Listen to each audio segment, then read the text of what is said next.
Hello friends, in this video we will make this simple loose watercolor landscape.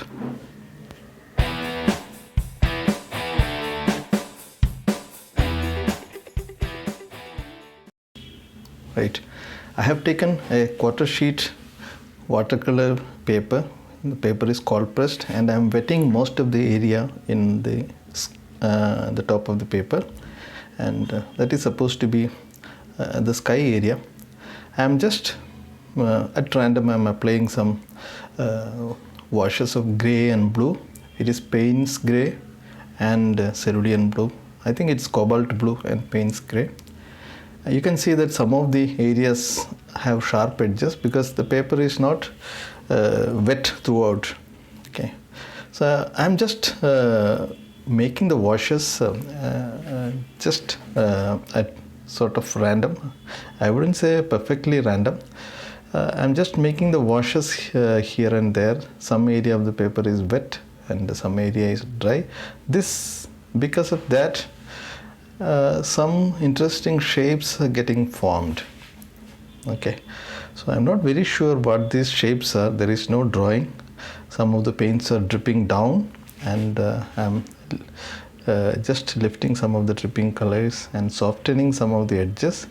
Now I get some kind of feel of some sort of, maybe, I don't know if it is a waterfall or something, some kind of mountain.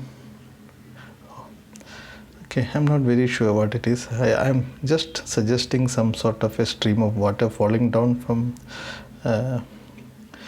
sort of a mountain, and something we should do at the bottom. So I'm planning that the bottom area could be some sort of water.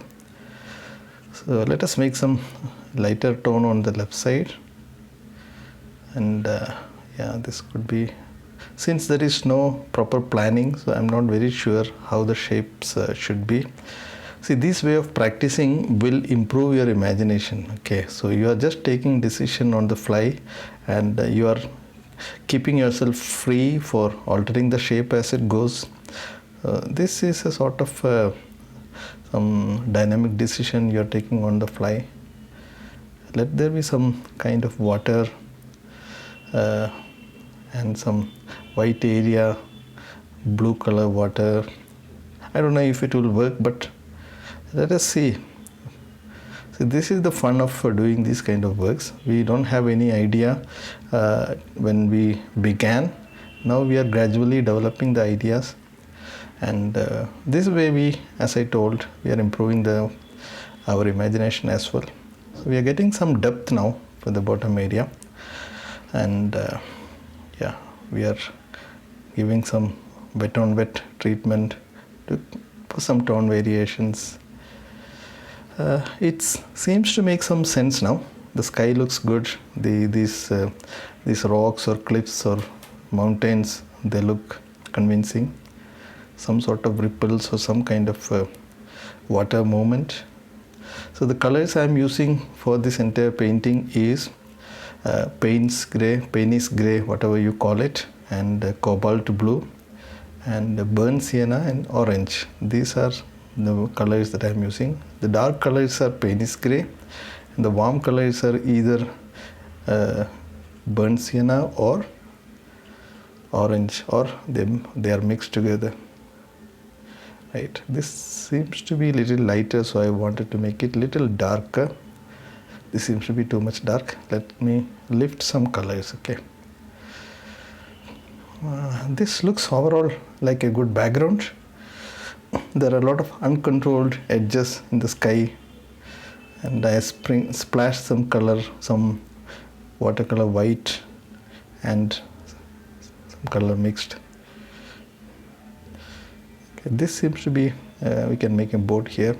If you think you are liking these kind of tutorials, please consider subscribing to the channel, and also click on the bell notification icon so that you get all my videos. You get notified for all my future videos. If you have any suggestions for the topics, or if you have any doubt or any suggestions for improvement or inclusion in the tutorial list, please do let me know. These are just some focal elements which will create interest in the image.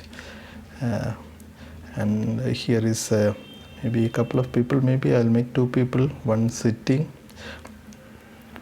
Okay, and this is very tiny figure, so you don't have to worry too much about the precision.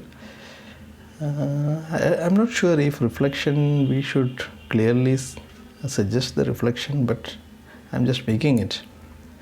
Okay, if it doesn't work, probably I will attempt again. Now that we have this idea, we can create a better version of this as a different painting altogether.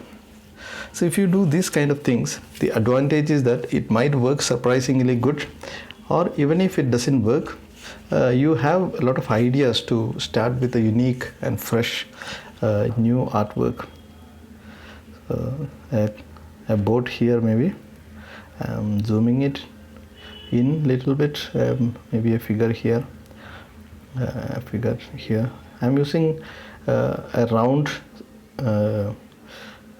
synthetic round brush with a tip, maybe number 4 size, and dark paints I used, mainly Payne's grey, and the paint used is little thick. Okay, and the other brush for the washes I have used natural hair mop brushes. It doesn't really matter which brush you use, which brand of colors you use. I think the paper matters. It should have a good wet on wet response. So cold press paper, any decent cold press paper should be good. Here I am popping out these figures by adding touches of white, okay, on the areas where some light might hit. I think we are done.